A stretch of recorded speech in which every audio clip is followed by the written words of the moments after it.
Hey everybody, thank you for clicking on this video. I am Letitia. I am a 42-year-old millennial mom of 5 kids and immigrant living in the US. I'm an INFJ empath, pro-democracy, progressive, pro-freedom, pro-truth, poet, light worker, energy reader, agnostic, idealist, and so much more. I share all that to share with you that my platform is Letitia Learns Life, where I discuss spirituality, politics, my point of view, and observations of the world around me, what's going on in this crazy timeline that we're in, how I am navigating it, how I'm dealing with it, with all that I feel and all that I see and all that I know and all that I'm learning and discovering. I am pursuing knowledge, pursuing truth. I'm being very careful and intentional with the information that I click on, the things that I read, the things that I listen to, because I realize that we are in such an information age now that we have to be very, very intentional with what we listen to and what we feed our soul and what we put in our heads. And I'm being very intentional about it, even more intentional than I was before, because after the election, everything changed. Everything changed, and a lot of people started to feel hopeless and this, hopelessness and despair and fear and anxiety with very good reason.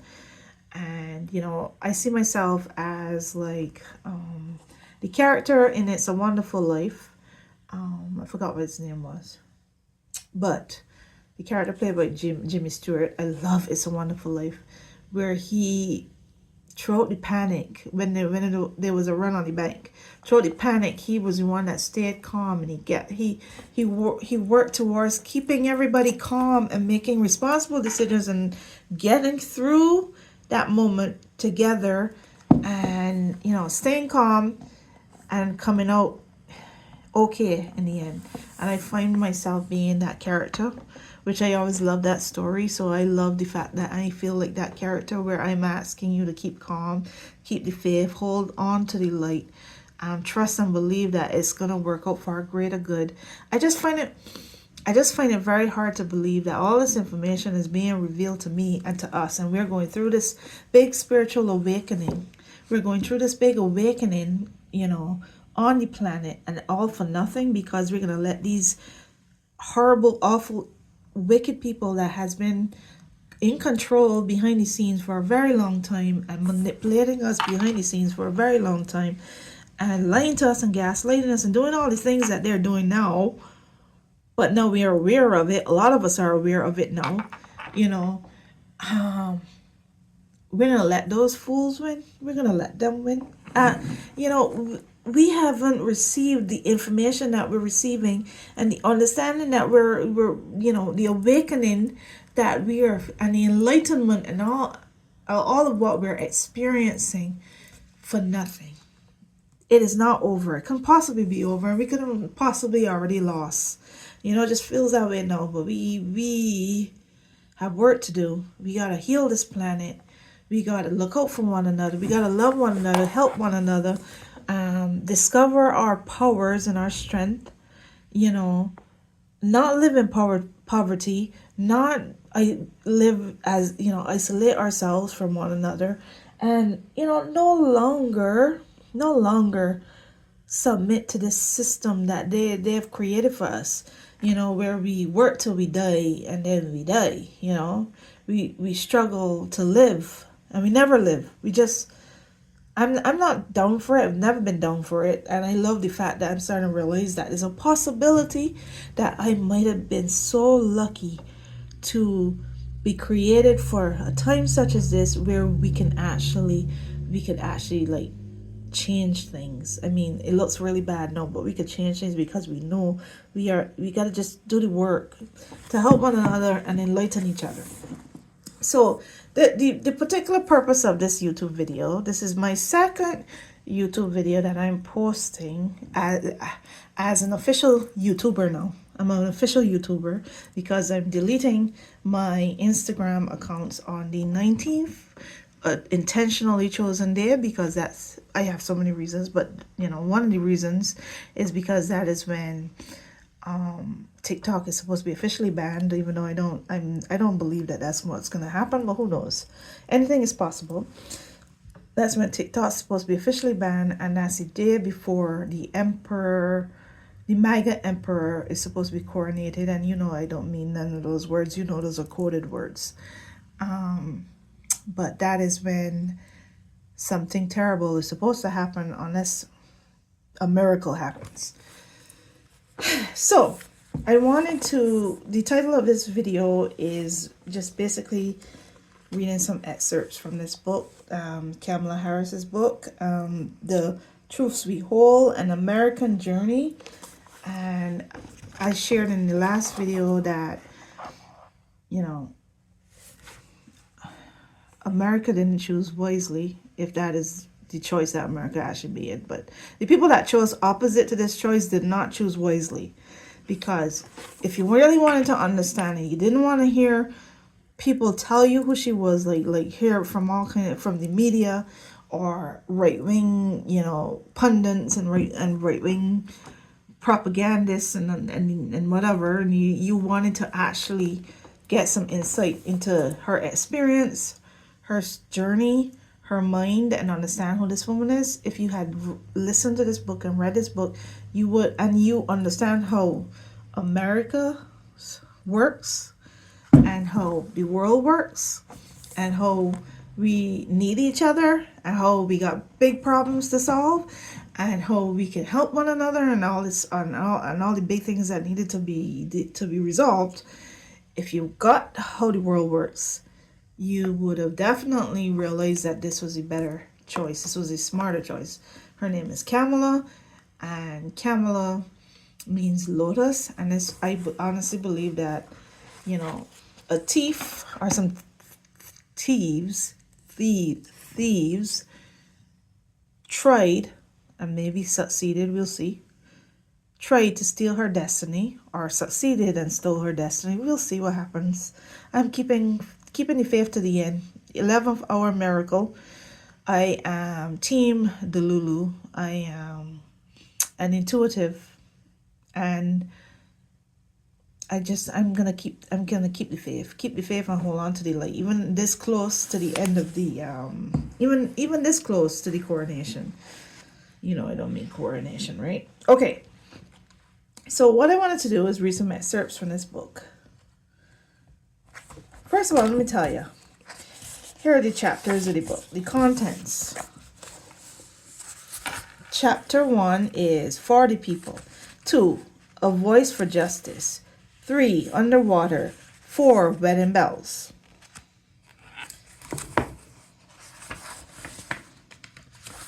5, I Say We Fight. 6, We Are Better Than This. 7, Everybody. 8, The Cost of Living. 9, Smart on Security. That's the chapter that I'm to. I'm finishing off that chapter now. And the last chapter is chapter 10, What I've Learned. I'm looking forward to hearing chapter 10. The two main chapters that I listened to today, The Cost of Living and Smart and Security, are the most important of all chapters that people need to be listening to now. And those are the chapters that I highlighted some parts, and I would like to read some excerpts for you in these chapters. So I'm reading the excerpt from The Cost of Living chapter, which is chapter 8. Let me see. Is there any other part? Is that the only part that I wanted to read? I can't remember. Yeah. Okay. We are running out of time. That's the hard truth. And not just in terms of dealing with what is so urgent right now. We are running out of time to deal with major changes to come. With the rise of artificial intelligence, we are likely to face an automation crisis in this country, with millions of jobs on the line. Industries are changing. Self-driving trucks cost 3.5 million truck drivers their jobs. The entire tax preparation business could disappear too. The McKinsey Global Institution found that as many as 375 people worldwide will need to switch jobs because of automation, and predicts that 23% of current working hours could be automated by 2030.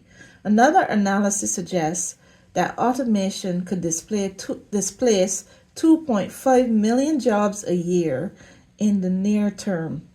We have seen already the cost of displacement, but nothing has yet prepared us for what's to come. We will also have to cope with the realities of climate change, which is as much an economic crisis as the environmental one. In 2017, extreme weather events in America, things like hurricanes, tornadoes, droughts, and floods, killed more than 362 people, displaced more than 1 million, and caused more than 300 billion in damage. Experts predict that over time things will get much worse. I think we're here. The economic toll will follow, hitting states in the South and the lower Midwest the hardest. After Hurricane Harvey hit the Gulf Coast in 2017, a study found that in Houston, 3 of every 10 affected residents fell behind on their rent or mortgage. 25% had trouble paying for meals. Climate change.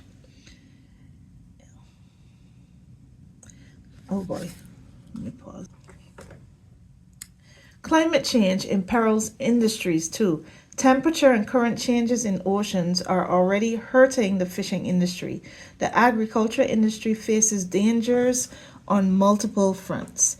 Rise in invasive species, pests, fungus, and disease, changing weather patterns that will lower yields, and the constant fear of drought. But bluntly, we have to work. Put bluntly, we have work to do. Hard work, indispensable work. We have everything we need, all the raw ingredients to build an economy for the 21st century that is fair and sturdy, an economy that rewards the work of those who sustain it. But we have to hurry, and we have to be willing to speak the truth. That's so important. Oh my gosh. If only. Hopefully it's not too late, and it's not over for America, and it's not over for the people who are awakening. And I hope that enough people awaken on time, and we shift things, and we shift things quickly. And if we're lucky, somehow enough of us would just, it will hit us in our soul. What needs to happen? The truth will hit us in our spirit within the next 4 days, so that the truth will rise to the surface, and the momentum would rise to the surface, and the shift will happen quickly. And I am, like I said, I'm crazy for the rest of my life now. I'm officially a Delulu, intuitive, dreaming woman, light worker, energy reading, believer in miracles, and believer in the spiritual world and something bigger than just what we see, just the reality that we see, So I'm waiting to see what happens, because it would really be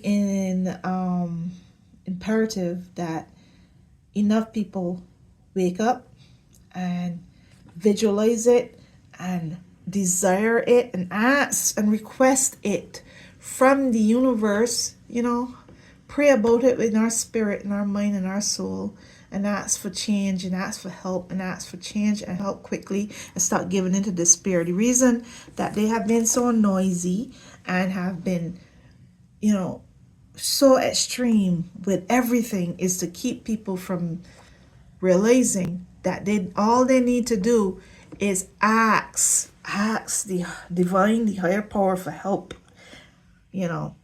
Ask whoever that you believe in, whatever you believe in, the divine, the higher power of the universe, the aliens, God, whoever. Ask for help. Just ask for help. That's I know that sounds a little, like I said, delulu, but it's what I believe. Where am I?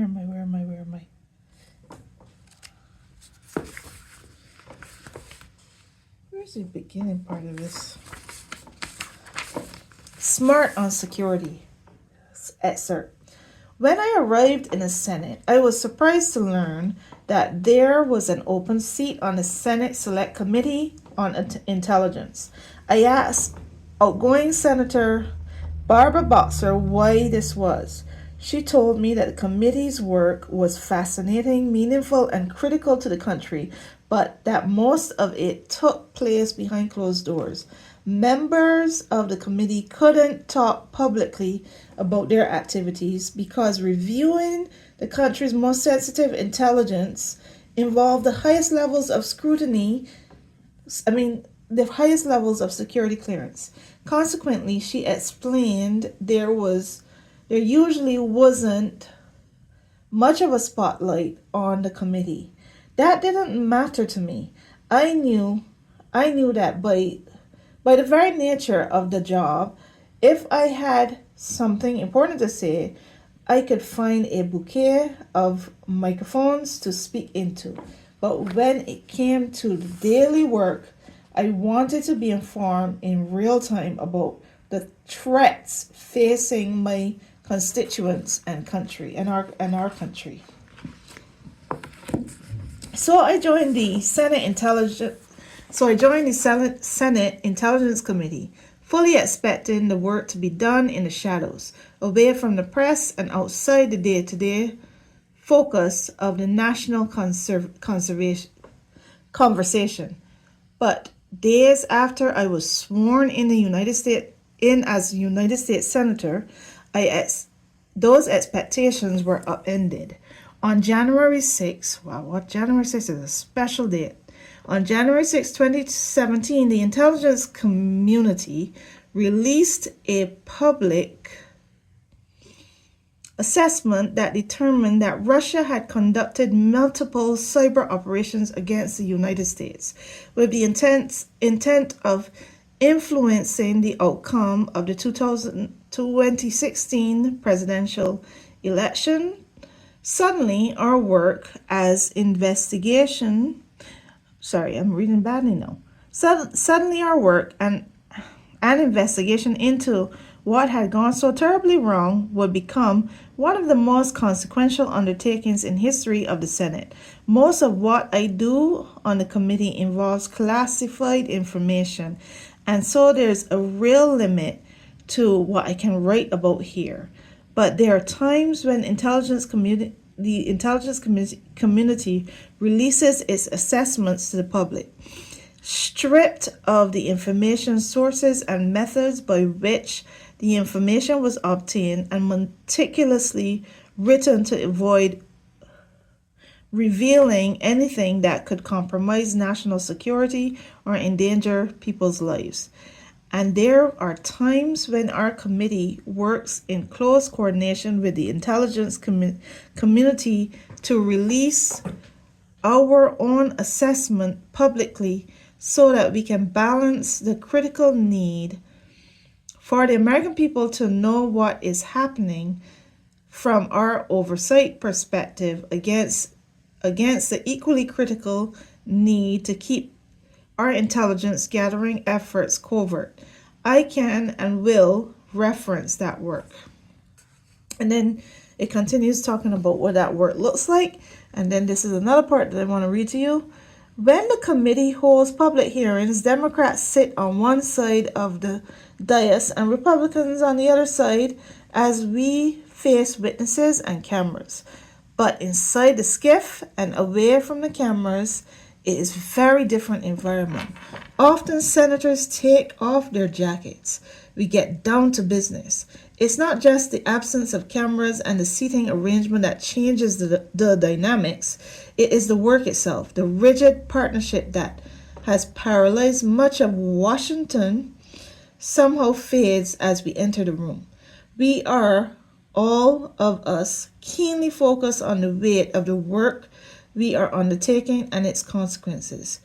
There is simply no room for anything other than a focus on America's national security and the protection of America's privacy and civil liberties.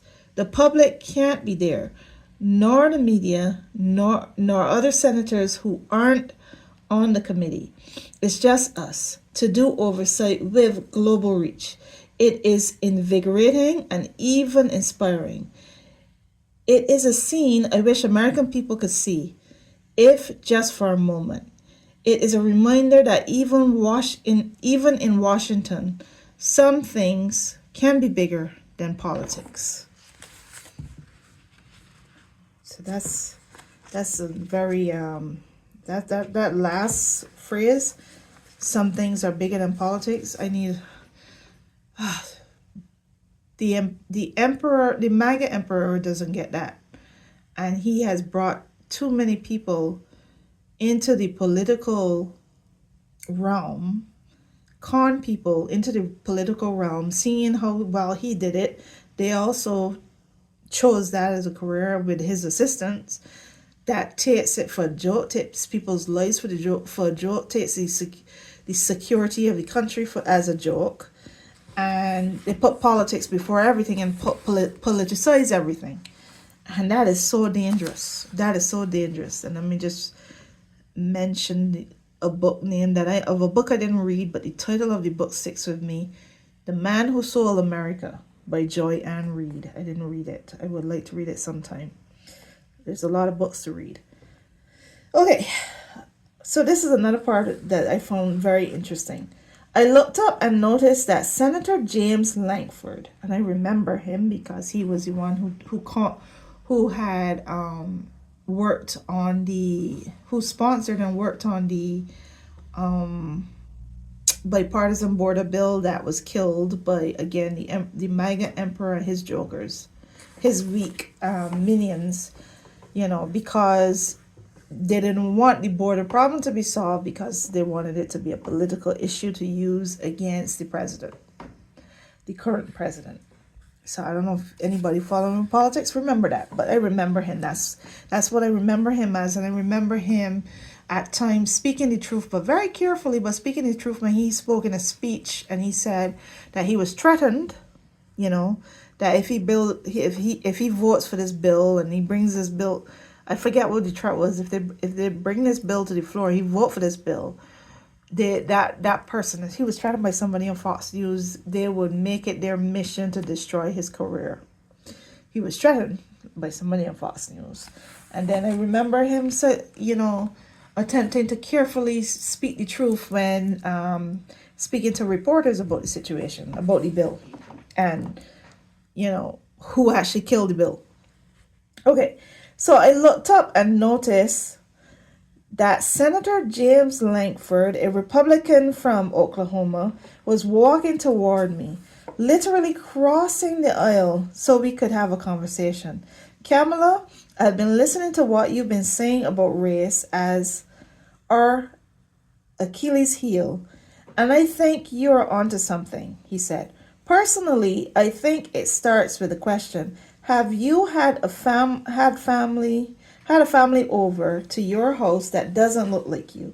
Have you ever really had that kind of interaction? I think that's a good place to start. I'm glad to hear you say that, I told him. We have to start somewhere. Lankford and I sat across each other in closed sessions of the Intelligence Committee, and though there are very few things we agree about when it comes to policy, I found him to be genuinely kind and thoughtful, and it didn't take us long to build a friendship. And the reason I find that part very fascinating is because I don't think I remember her mentioning any of her other, so far, mentioning any of her other, what do you call them? For lack of better words, I don't know, co-workers or whatever you call colleagues. Mention any of her colleagues in this book so far, and I think that might be something very, very important to the future.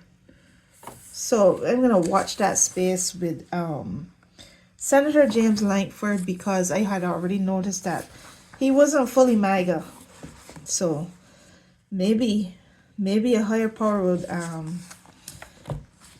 speak to him when there's a need for putting the country first and bipartisanship and action that needs to be taken in order to secure the United States from what the domestic danger coming its way. Okay. All right. And the last thing I'm gonna read, I think that's the last part.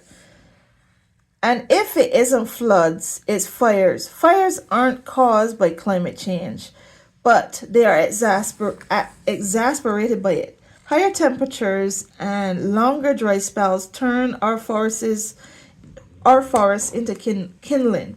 California has had wildfires, but because of climate change, they are becoming more frequent and getting bigger and bigger.